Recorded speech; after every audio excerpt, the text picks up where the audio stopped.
Hi, guys. Okay, we are live. Happy Friday. Okay, so it's exciting to be back on here live. We haven't done this in a little while in this group, but today our topic of focus is this idea of being on brand while losing weight. And I would encourage you, whether or not you're in the process of like losing weight or really anything under the weight loss subject, to take the strategies that I'm actually going to use for this because they can be applied to anything. It's really the idea of like, how do you be on brand when there's an environmental circumstance that isn't ideal? So that's kind of what I'm going to be talking about. And I actually was just checking my email. I want to read you guys something like a minute before I got on here. And I've got a newsletter from John Ruhlin, and he's talking about how basically the concept of brand experience is becoming not just something people are talking about and thinking, oh, I really need to do that. It is really becoming what is sort of separating the loyalty gap for a lot of businesses. And he says, there's some research here quoted that I want to read to you. It says, as one Forrester researched summarized, to emerge successfully from this global crisis, brands must build experiences that help them engage with their customers at an emotional level.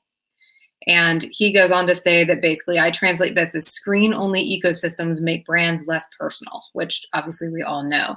But that's really what we're trying to do, is essentially remove any barriers that are keeping you from engaging with the ideal client on Zoom.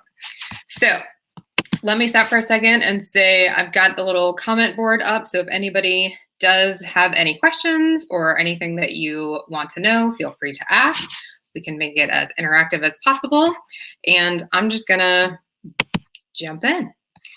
All right, so I think I mentioned when I was announcing this that part of the sort of fuel for this is that I keep getting on phone calls with particularly new clients who are talking about the challenge of conversion rates declining on Zoom. And it's not something they're getting on like, here's the problem I'm coming to talk to you about, but as I'm asking about the business and what's happening, it's something that I'm seeing time and time again.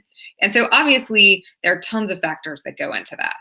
But one of the big things that I see able to be corrected pretty quickly is the fact of the matter is how you show up on Zoom is affecting your close rates. And my light just went off, if anybody happened to notice that. Anyway, so what I want to help you do is kind of just eliminate those factors that are keeping you from truly showing up so that your close rate can go back to being monitored by other statistics that are in place, and not the question of whether or not you are truly showing up as a person who is showing somebody on the other side of the screen that they literally feel like you can help them. So that's what we're going to talk about today. I do have some new people, so let me quickly introduce myself. I am Lee Hayward, and I am the founder of a company called The Prosperous Image. And my job is essentially to do brand consulting work for the business owner as well as the business in the 5 specific areas that I have seen in my experience that really make an impact on your growth. So today, talking about Zoom and this element of your personal brand in terms of liking or not liking what size you're at, that's going to hit 2 of those areas, really the personal brand area, and then what I call the money-making space, which for right now is a lot of the times where we're selling. So what we will, oh, hold on, I have a cute banner for you, hold on. All right, so I want to give you kind of the challenge for today. And this is exactly what it says on the screen, that your job is to help the person on the other side of the screen feel that you can help them. And that is a much, the dog just came in and knocked over the lights. That is a much, see, this is why there's nothing that's ever perfect. You just got to prepare for what you can and stay on brand. Anywho. So your job is to help the person on the other side of the screen feel that you can help them. And with so much being virtual, it's our job to figure out how to truly engage them. And if you are worried about not feeling your best, not having the clothes to wear that are like your real clothes, then you're essentially putting like 40% or less of effort into how you're showing up behind the camera, and that is affecting the results that you're getting. So instead of now thinking like, oh, I have to get dressed for Zoom, now just challenge yourself to really think about it from the perspective of like, how do I help? How do I make that person actually feel on the other side of the screen that I can help them? So there's going to be 5 strategies that we're going to go through. The first one is pretty simple and not surprising, but it is the idea of making a decision. And what's happening a lot of times that I see when people are either avoiding the idea of like stepping into being on brand or even just buying clothes in a bigger size, the challenge is that they're not actually doing anything to change the thing that they don't like. And that's just a coping mechanism that we all do. I totally get it. Last spring when everything changed, I became a business owner and a kindergarten teacher and a 3rd grade teacher and all the things. I dealt with the changes by going and like opening the refrigerator and being like, I wonder what's in here today. And 15 pounds later, I was like, this is not cool. I am not a person that deals with things by opening the refrigerator to see if there's something exciting in there. So I had to make a change, and that had to start with a decision. So I do want to be clear that this idea of being on brand has nothing to do with the size that you are. You can be on brand at absolutely any size and every size. So the real decision is to basically decide to stop waiting. So you're going to stop waiting on external circumstances to be perfectly right before you make a move. I'm going to put this up here and then I'm going to repeat that because I think it's really important. So you're going to stop waiting on external circumstances to be perfectly right before you make a move. So that's kind of the goal of the day. All right, so the decision is kind of twofold. Number one, you've got the idea that you've got to commit to actually showing up, which means that you're going to take the time to do your hair. You're going to take the time to go get a haircut. There are a lot of people that need a haircut. I can attest to seeing that. I know there's a lot of challenges around that right now, but this is kind of one of those like figure it out, make it work times.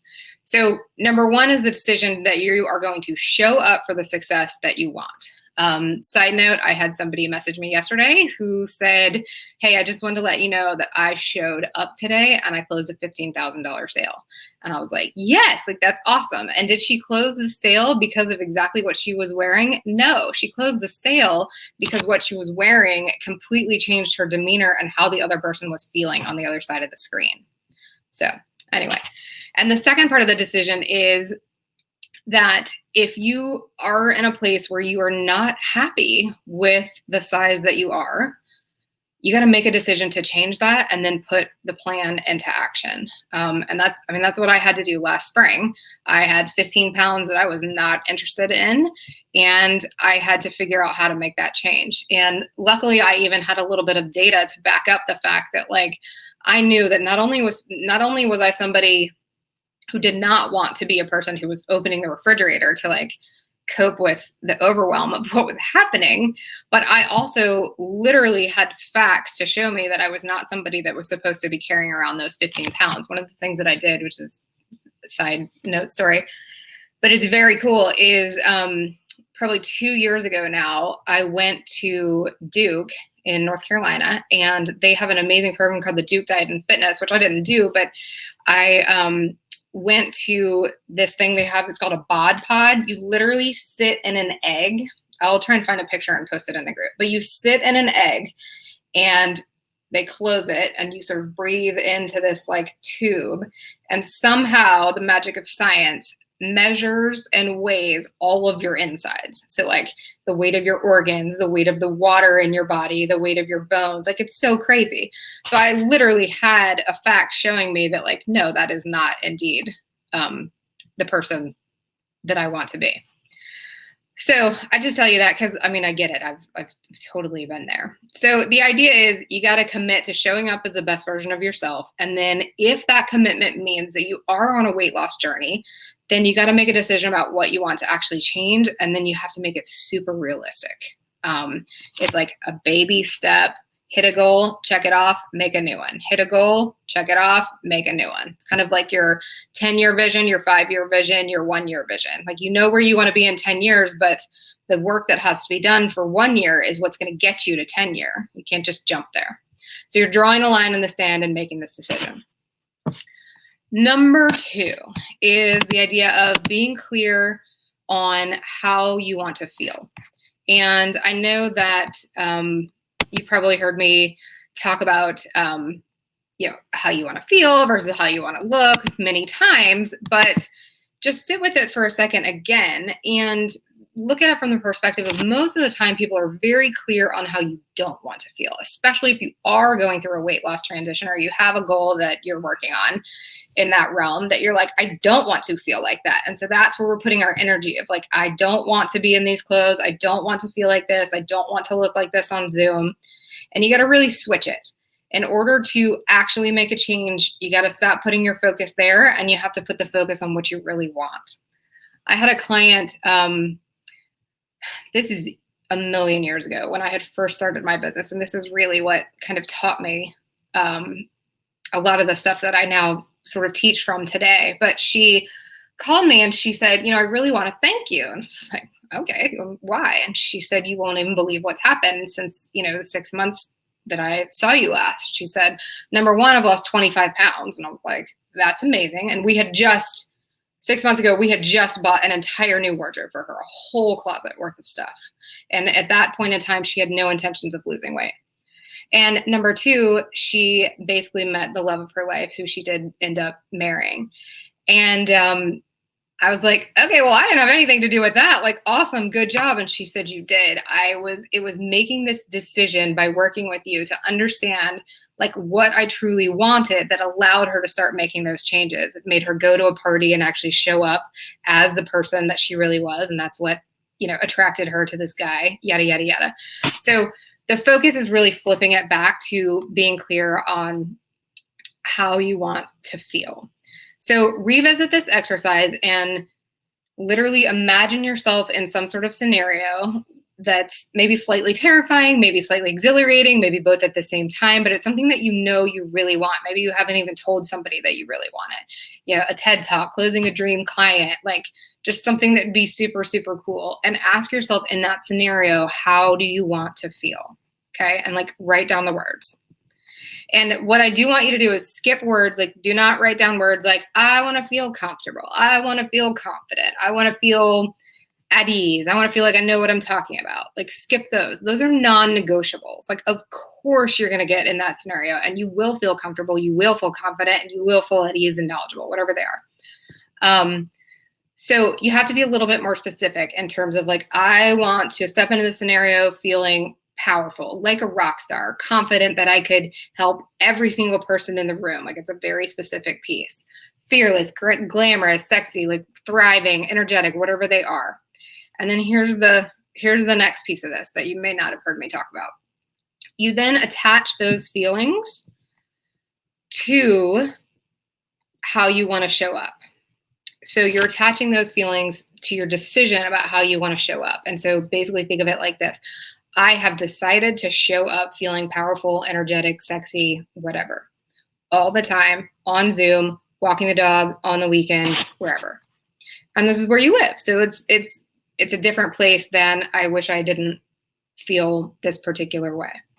And then the second part of your decision was about, whether or not you are indeed making weight loss goals. And if you are, let's say that goal is like, I'm going to drop 5 pounds by X time, attach those words to that. I have decided to lose 5 pounds because I know that it will help me feel even more powerful, energetic, winning, whatever they are. All right. So don't skip that part. Even if you've done it before, like go back, do it again, be really clear on what you actually want, because your brain likes to trick you and it likes to let you think more about what you don't want. Okay. Now, the third one is meeting yourself where you are. And this is where there's a little bit of work that you got to go do in your closet before we get to step number 4, which is all about actually buying the clothes that you need to be on brand, even in a weight loss transition. And what you're actually doing in meeting yourself where you are, and we talk about this with our clients, like you have to meet people where they are. You have to meet people where they are. You have to figure out what you actually have in order to feel good, feel like the words above. And if you have nothing, then you have nothing. Then If you have 7 pairs of black pants in your closet and actually one fit, bring that one into a it fits section. That's what you're looking to do now. When you meet yourself where you are, you're literally having sort of a come to Jesus reality in your closet of, this is the section I need to work from because I know these things fit and I do feel good in them. And if you don't have anything in that section, then in a minute we're going to move on to actually buying things, and I'll give you some tips on that. But you will have, it just helps you every morning when you're like looking through stuff to wear, to not have to try stuff on that you end up having to figure out, oh, this doesn't fit. And then you start your day in the wrong place. Instead of doing the work ahead of time, having this one section that you don't even need to look at again until you have, kind of chipped away on that weight loss goal. So it's Friday. I would encourage you to put some time on the calendar this weekend and go make your like this fits section. And when I say this fits, it's like from twofold, like how you want to feel, and then literally it fits your body. So the next step is the go buy new clothes. And this is the part that makes this feel so hard, because we have a lot of like mindset crap that comes up that's just like, I don't want to spend money to buy something in a new size. It's almost like this admission that, I don't know, you failed, or like that you're now going to live here and you don't want to live here. So my school of thought is, you at a minimum, just for the game of ensuring that you are removing the blocks to your success, you need to go purchase 1 to 2 new outfits that actually make you feel good in your current size. And you may need more based on what you find are in your like it fits section. But the idea is that you are willing to make an investment, even if it's something that you are hoping doesn't fit in the very near future. And I think I posted this on, maybe it was my personal page, but I was having a chat in a group with a client of mine who had done a major overhaul, has all these amazing clothes, spent and invested probably more than she ever had in her entire life on clothes. And now they don't fit and it sucks. And you don't want to be like, oh, I'm going to go buy new stuff. But my challenge back to her was, go buy the new 1 or 2 outfits right now, because we're not waiting on external circumstances to be right before making a change. And what's shocking about that is, when you have the things to put on your body and make you feel good, you start making decisions from a completely different place, and you start actually eating better. You stop opening the refrigerator every 5 minutes to see what's in there as if it's changed. And it can completely change things for you. So on the buying new clothes front, I want to give you 3 ways to think about this. And this is kind of the elephant in the room of like, do you buy the new clothes before you lose the weight? I have so many people who have put down deposits to work with me, who are like basically every month emailing me, how far out are you? Like, how many weeks does it take to get started working with you? I've got X number of more pounds and then I want to do it. And that's their decision. But my encouragement is always like, it's not a wait and see situation. It's a get started and do it now so that you can get the result you want faster.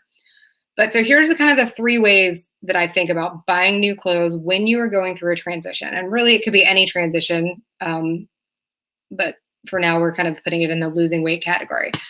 So you can just go buy, well, let me start. You can actually avoid buying things because that would be an admission that you are at a place that you don't want to be. So you avoid buying things, you show up on Zoom, you don't feel well, you hate it even more when you see a recording of yourself, and the cycle continues and you continue to open the refrigerator. I know, I did it. Okay, and this is where most people live. So this is where I would encourage you not to live. Then number 2, you can just go buy whatever you need. Take 10 grand, go spend it on the best freaking wardrobe you've ever bought in a size 1, 2, 3 up than you've ever been before, and use it as a marketing investment that you are committed to making a change that those clothes will not fit by a certain date, and go sell one client and pays for it. So you could think of it like that. And the last one is more of a hybrid. And I think this is where most people are falling into. And you kind of do a hybrid of number two, where you really do have to be willing to make an investment in yourself, no matter the size, but then you be really strategic about what you buy. And that's where I'll give you some tips on this so that when you do start to go make an investment, you have kind of a plan for it. And I think that's key. So the beauty of Zoom is, number one, people are only seeing this tiny box of you. So that means that the things that truly need to be your showstoppers, that really need to make an impact, are only things from the waist up. And that does not mean you could wear whatever the heck you want on the bottom, but it does mean that when you go do this concept I'm getting ready to mention, which is the idea of building this capsule wardrobe, that you really don't have to buy very much stuff, and you instantly change, one, how you perceive yourself, and two, how other people perceive you. So the first way to think about really buying new clothes and being strategic about it is the idea of building a capsule wardrobe. So normally when you buy a capsule wardrobe, you start building a color palette, and you start with neutrals, and you add certain things, and everything mixes and matches. And that's fine. You can still do that. But right now, since we're being Zoom specific, that's the whole point of this, is you get to build a Zoom capsule wardrobe. And honestly, a Zoom capsule wardrobe is basically made up of 2 bottoms and 5 tops. And let me elaborate. So 2 bottoms, when I say 2 bottoms, I do not mean yoga pants or Lululemon shorts or basically not real pants. I mean bottoms that actually make you feel good, that if you got up and stood up and walked out into the street, people would think you were actually dressed. And the point of it is based on you feeling aligned and good about yourself. Then you really don't need that many tops. So 5 things on top that you can show up for a whole week and then kind of change up the way they look. And their way to change up the way they look is to make sure that you add accessories to this capsule wardrobe idea. So for men, I actually really feel for men right now on the Zoom front, because it's challenging. Like every man is not interested in wearing like a suit and a tie to sit there. Because it just doesn't feel comfortable when you're at home. Now, I will argue, if your clients were used to seeing you in a suit and tie, then suck it up and put it on for the hour that you're on that phone, or you're on that call, rather.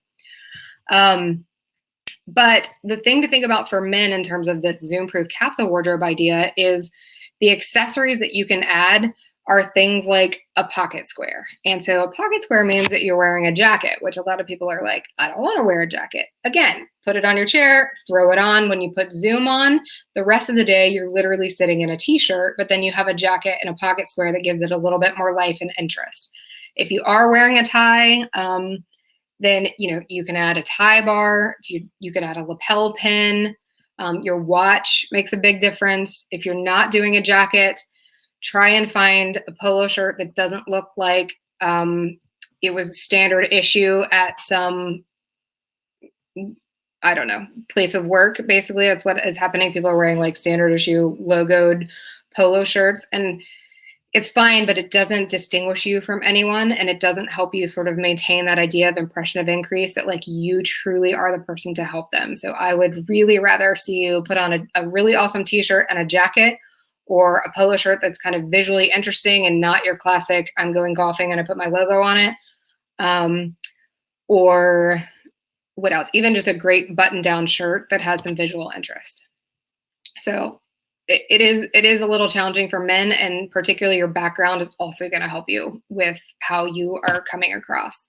For women, I mean, we are very lucky. You have the ability to wear jackets. You can wear necklaces. You can wear earrings. You can even change things up with hair accessories. You can do your hair differently. You can put on different makeup, watch, rings, nail polish. So this is one of those times where, I mean, it's kind of handy to be a gal, because you just have a few more tricks in your pocket. But for both of these scenarios, it's really just taking the time to ensure that you are making an effort to put yourself together using these basically 7 capsule pieces. So that's one option. The next way to think about buying new clothes is, so we have this Zoom capsule wardrobe, but the one thing you can do is you can just go invest in high-end pieces. And I know that sounds like it's counterintuitive, but it's not, because the higher end pieces you can then resell. There's a huge consignment movement right now for a lot of reasons. But the higher end designer pieces you can wear, get amazing use out of them, and sell them. So if that is something that matters to you, that's also an option. The other thing to think about is when you are buying things, it's worth buying quality pieces, which is a little counterintuitive. Everybody's like, I'm just going to buy the cheapest whatever I can find because I don't want to wear it that long. But if you buy quality pieces that have like good seaming and good structure to them, you can actually alter them down. So then you're getting additional use out of them. So that's something to think about. And then for women in particular, the men's services like this, I have not found are good. And maybe somebody out there has something else that they have seen and can let us know. But there is the idea of using some of these rental services. So like Rent the Runway is a huge one that's been around for a million years. And, people originally were just using it like they had a wedding or they had this big event, so they got a Rent the Runway piece. And now you can actually use it to get all sorts of everyday things. So you could literally focus on paying a Rent the Runway fee and getting however many tops comes with that membership, or new accessories, or whatever you figure out that you need when you go do the job of making it work, or figuring out how to make everything work in your closet.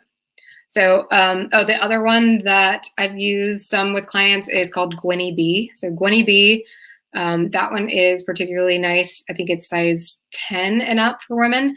And then Rent the Runway is good too.